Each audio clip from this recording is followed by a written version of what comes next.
Ngayon ang ating i-recap ay isang action crime movie na pinamagatang As Good As Dead. Ngunit bago ang lahat, please subscribe and click the notification bell para ma-notify kayo sa aking mga paparating na uploads. Nagbukas ang pelikula sa border city ng Nogales, Mexico, kung saan si Bryant ay naninirahan mag-isa. Siya ay nakakaranas ng mga nakakatakot na bangungot ng kanyang asawa, na brutal na inatake ng isang grupo ng mga lalaki. Upang makatakas sa mga bangungot na ito, ginawang busy ni Bryant ang kanyang sarili sa pagpapractice ng martial arts, at inilaan ang kanyang mga araw sa pagsasanay. Samantala, isang binata na nagngangalang Oscar na nakatira sa parehong lugar, ang nagmamasid sa mga martial arts session ni Bryant mula sa malayo. Naging malaking inspirasyon ni Oscar ang husay ni Bryant, at gustong matutunan ang pakikipaglaban. Kasama sa pang-araw-araw na gawain ni Oscar, ang panunood ng pagsasanay ni Bryant bago pumasok sa paaralan. Isang araw, sinusundan si Oscar ng isang grupo ng mga kalalakihan sakay sa isang kotse. Naramdaman ni Oscar ang panganib at sinubukan niyang iwasan ang mga ito, at nagtago sa likod ng nakaparadang sasakyan sa tabi ng kalsada. Hindi niya alam na si Bryant ay tahimik na nagmamasid sa kanya, at nalaman na ang determinasyon ni Oscar na matuto ng martial arts skills, ay dahil sa isang desperadong pangangailangan para ipagtanggol ang sarili. Sa gabi, ang parehong mga lalaki ay nagpunta sa bahay ni Oscar, at tinutukan siya ng baril. Nalaman na ang mga lalaki ay bahagi ng gang ng kapatid ni Oscar na si Hector, at madalas na nanginigil ng pera mula kay Oscar.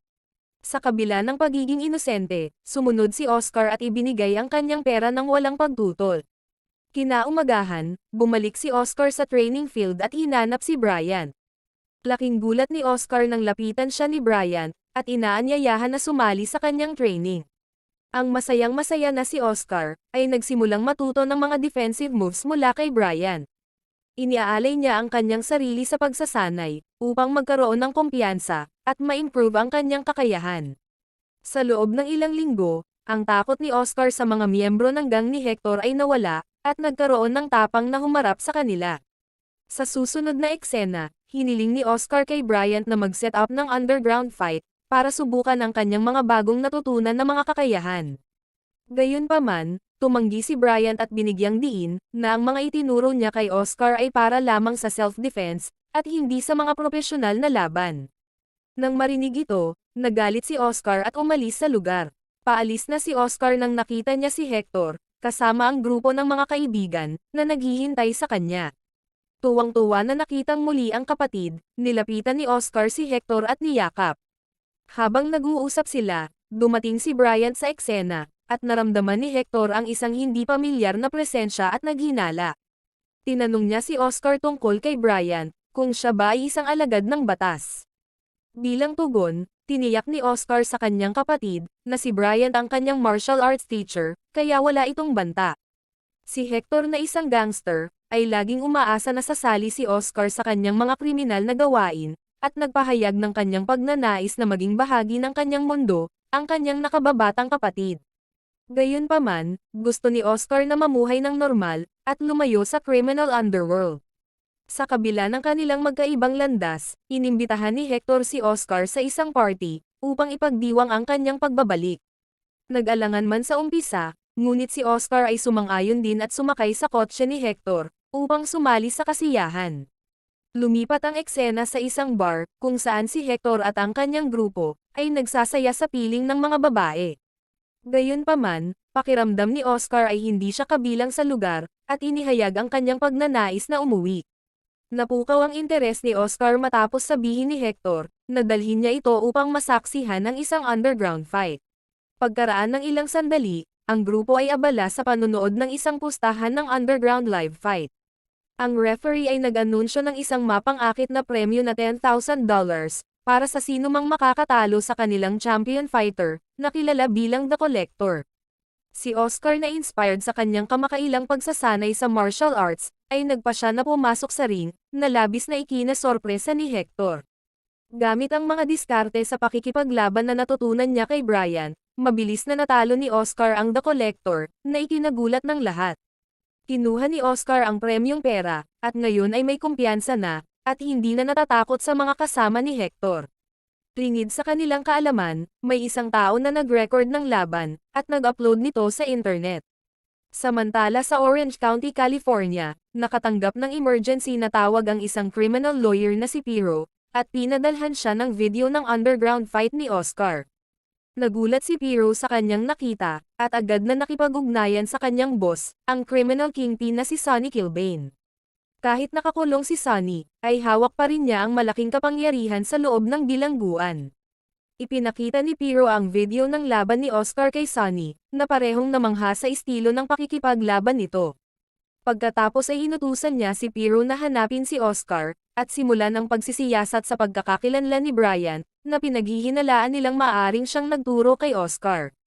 Mukhang may koneksyon sa pagitan ni Brian at ng kanilang criminal enterprise, at ang diskarte sa pakikipaglaban ni Oscar, ay hawig sa natatanging estilo ni Brian. Agad na nakipag-ugnayan si Piro sa kanilang mga hitmen sa Mexico, at inatasan sila ng misyon na hanapin at patayin si Brian. Sa susunod na eksena, naghahanap pa rin si Oscar ng mga pagkakataon para sa mga underground fight, at pumunta sa isang lokal na fight club, at lumapit sa receptionist na si Marisol. Nagtanong siya tungkol sa pagkuha ng membership, dahil sabik siyang ipagpatuloy ang kanyang mga bagong natutunan. Gayunpaman, ipinaalam sa kanya ni Marisol na ang club membership ay available lamang sa mga individual na may edad 18 pataas. Malungkot man, sinubukan ni Oscar mag-flirt kay Marisol, at pinuri ang kanyang hitsura bago umalis sa club. Kasunod nito, bumisita si Oscar kasama ang kanyang kapatid na si Hector at ang grupo nito, sa tirahan ni Brian. Nakiusap sila kay Brian na ipagpatuloy ang pagsasanay ni Oscar, at nag-alok ng malaking halaga ng pera, kapalit ng kanyang mga serbisyo. Gayunpaman, nananatiling determinado si Brian sa kanyang desisyon, na tanggihan ang kanilang alok. Tumaas ang tensyon nang subukan ni Hector na pilitin si Brian sa pamamagitan ng baril, ngunit mabilis din si Brian na bumunot ng kanyang sariling baril, at inutusan silang umalis, bago imungkahi kay Oscar na layuan ang kanyang kapatid. Kasunod nito ay bumalik ang magkapatid na sina Oscar at Hector sa fight club, na nauna nang tumanggi kay Oscar na magpamiyembro, dahil sa kanyang edad. Pinirmahan ni Hector ang mga kinakailangang papeles bilang guardian ni Oscar, upang matanggap siyang miyembro ng club. Sa panahong ito, nakilala ni Marisol si Oscar, bilang ang fighter na tumalo sa collector sa isang underground match, at ibinahagi pa ang video footage ng kanyang laban. Habang nag-uusap sila, dalawang hindi pamilyar na individual, ang Gonzalez brothers, ang biglang pumasok sa club at nagsimulang magtanong kay Oscar, tungkol sa kanyang trainer na si Brian. Bago sumagot si Oscar, tinanong ni Hector ang pagkakakilanlan ng mga bagong dating. Ang Gonzalez brothers ay unang nag-claim na may-ari sila ng sarili nilang fight club, ngunit nang nagpahayag ng pag-aalinlangan si Hector, isiniwalat nila ang kanilang tunay na layunin, ito ay ang mahanap si Brian. Hindi sinabi ni Hector ang anumang kaalaman sa kinaroroonan ni Brian, at pinalabas na ang Gonzalez brothers sa club. Pagkaalis ng magkapatid na Gonzalez, ipinaliwanag ni Hector kay Oscar ang tunay na katangian ng magkapatid bilang mga hitmen, at pakay nilang patayin si Brian. Nang marinig ito, pinilit ni Oscar na ipaalam kay Brian ang panganib na kanyang kinakaharap, at pinakiusapan si Marisol na samahan sila. Di nagtagal, dumating ang grupo sa labas ng tirahan ni Brian, at sinabi ni Marisol ang kahilingan ni Oscar para sa isang pag-uusap. Pumayag si Brian, kaya sinabi ni Oscar sa kanya ang tungkol sa magkapatid na Gonzalez, at ang kanilang paghahanap kay Brian. Dahil sa sitwasyon, hinimok ni Brian ang lahat na pumasok kaagad sa kanyang bahay, dahil hinala niya na maaaring nakabuntot sa kanila ang Gonzalez brothers, at nasa paligid na ang mga ito. Naging totoo nga ang mga sinabi ni Brian, dahil hindi nagtagal, ay pinagbabaril sila ng Gonzalez brothers, na ikinamatay ng dalawang kaibigan ni Hector. Sa kabutihang palad, sina Brian, Hector, Oscar at Marisol, ay nakapasok agad sa loob ng bulletproof na tahanan ni Brian. Galit na itinuro ni Hector si Brian, na responsable sa pagkamatay ng kanyang mga kaibigan. Pagkatapos ay humingi siya ng paliwanag, kung bakit hinahabol si Brian ng mga hitmen. At ubiling isiniwalat ni Brian ang kanyang nakaraan, bilang isang pulis na matagumpay na nahuli ang kilalang notorious drug lord na si Sonny Kilbane, ilang taon na ang nakararaan. Matapos ang pag-aresto kay Sonny, si Brian ay naninirahan ng hindi nagpapakilala sa lugar, at umaasa na hindi maabot ng mga miyembro ng kartel, na naghahanap ng paghihiganti. Gayunpaman, nananatili siyang naguguluhan, kung paano natuklasan ng Gonzalez Brothers ang kanyang lokasyon. Sa sandaling iyon, iminungkahi ni Marisol na maaaring ito ay dahil sa underground fight na nilahukan ni Oscar, kung saan nag-viral ang video na inupload sa internet. Galit na galit si Bryant sa hindi pagsunod ni Oscar sa kanyang bilin.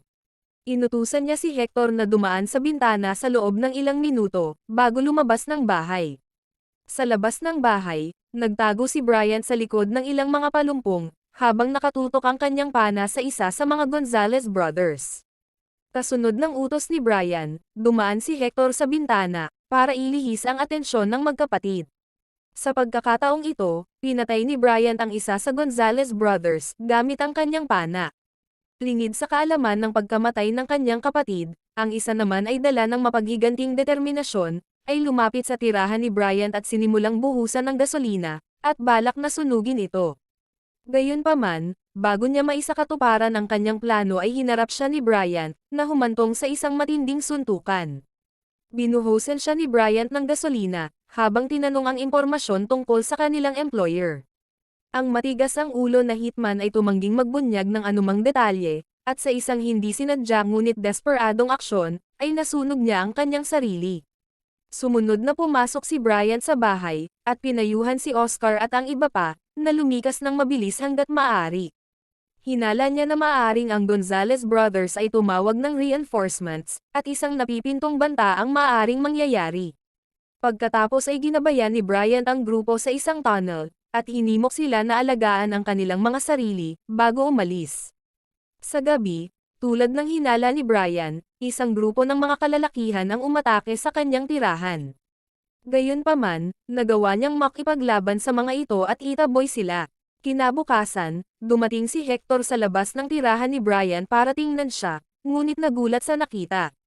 Malinis ang paligid na parang walang nangyaring away noong nakaraang gabi. Ipinagpalagay ni Hector na maaaring umalis si Bryant sa Mexico, pagkatapos ng kaguluhan, at ipinaalam ang impormasyong ito kay Oscar. Nang marinig ang balitang ito, labis na nalungkot si Oscar, dahil malaki ang paggalang at paghanga niya kay Bryant, bilang kanyang guro. Pagkatapos nito, nang bisitahin ni Hector ang fiancé ng isa sa kanyang mga kaibigan, pinaligiran siya ng parehong grupo ng mga lalaki na sumalakay sa bahay ni Bryant, noong nakaraang gabi. Ginawa nilang hostage si Hector, upang ibunyag ang lokasyon ni Bryant. Tumanggi si Hector na magbigay ng anumang impormasyon, na nagudyok sa pinuno ng grupo na tutukan siya ng baril. Sa kabutihang palad, bago niya mapaputok ang baril, dumating doon si Bryant na may hawak na machine gun, at pinatay ang bawat isa sa mga lalaki. Pagkatapos ay niligtas niya si Hector, at sila ay nagmaneho patungo sa bayan, sakay ng isang marangyang kotse. Sa kabilang banda, dumating sina Oscar at Marisol sa labas ng bahay ni Bryant, at umaasang nasa loob pa rin siya. Sa sandaling iyon, isang grupo ng mga sundalo ang sumalakay sa kanila, at madali silang nilabanan ni Oscar. Sa gitna ng kaguluhan, isa sa mga sundalo, isang lalaking nagngangalang Eric ang lumapit kay Oscar, at nagsimulang makipag-usap sa kanya. Tiniyak ni Eric kay Oscar, na ang kanilang intensyon ay hindi para saktan si Bryant, kundi iligtas siya. Ibinunyag niya na isa siya sa mga dating estudyante ni Bryant, at naniniwala si Oscar sa kanya. Kasunod ng pahayag na ito, sumakay sina Marisol at Oscar sa kotse ni Eric, upang hanapin si Bryant. Gayunpaman, pagkatapos magmaneho ng malayo, napagtanto ni Oscar na dinala sila ni Eric sa ibang lugar, sa halip na sa lungsod. Pagkatapos ay sinenyasan niya si Marisol na buksan ang GPS tracking, at tinawagan si Hector para ipaalam sa kanya, nakasama nila ang isang pulis na nagngangalang Eric. Sa sandaling marinig ni Bryant ang pangalan, iminungkahi niya na maging alerto si Oscar, at huwag magtiwala kay Eric, dahil siya ay isang masamang pulis. Sa susunod na eksena, dinala ni Eric si Oscar at Marisol sa mansion ng isang drug lord na nagngangalang Cesar. Ihinarap ni Eric si Oscar kay Cesar at Piro, at nagmungkahi ng ideya na gamitin si Oscar, para hanapin at patayin si Bryant. Samantala, tinipon ni Bryant ang magkakaibang grupo ng mga kaalyado, kabilang ang mga pulis, kriminal, at miyembro ng drug mafia, para tulungan siya sa kanyang misyon. Nagulat si Hector sa iba't ibang mga individual sa grupo ni Bryant, at nagpa siya na mag-focus sa gawain. Ang puwersa ni Bryant ay naglunsad ng pag-atake sa mansyon ni Cesar, na nagdulot ng matinding bakbakan sa pagitan nila, at ng mga tauhan ni Cesar. Nang mapagtanto na lumalala na ang labanan, binaril ni Cesar si Piero at binanggit na hindi na siya kailangan, at sumama sa laban, kontra sa mga tropa ni Bryant. Nakapasok sina Bryant at Hector sa mansyon, at isa-isang napatay ang karamihan sa mga kalaban. Gagamitin sana ni Eric si Oscar bilang hostage, para bantaan si Bryant, ngunit sa kanyang pagkadismaya, nilabanan siya ni Oscar. Kasabay nito, kumuha ng baril si Marisol, at pinaputukan ang mga binti ni Eric. Dumating si Bryant, at tuwang-tuwa siyang makitang hindi nasaktan sina Oscar at Marisol. Pagkaraan ay sinamahan sila ni Bryant palabas ng bahay, ngunit nakita sila ni Cesar, na nagsimulang bumaril sa kanila. Mabuti na lang at sumaklolo si Hector, at binaril patay si Cesar sa kanyang ulo, gamit ang shotgun. Nang maglaon ay dumating doon ang mga totoong pulis, para kontrolin ang buong eksena. Kinausap sila ni Hector, at sinabing hindi na siya kasama sa mga gang, at lumabas siyang malinis. Nagkita muli si Bryant at ang kanyang asawa, samantalang mahigpit din na nag-holding hands sina Marisol at Oscar. Sa huling eksena, dinala si Sonny sa isang interrogation room ng isang grupo ng mga sundalo, at laking gulat niya nang tutukan siya ng mga ito ng kutsilyo. Nagpakita si Bryant sa kanyang sarili na nasa harap ni Sonny bilang isa sa mga sundalo, at nagpakawala ng isang malademonyong ngiti. At dito nagtapos ang kwento. Hanggang sa muli, maraming salamat sa panonood.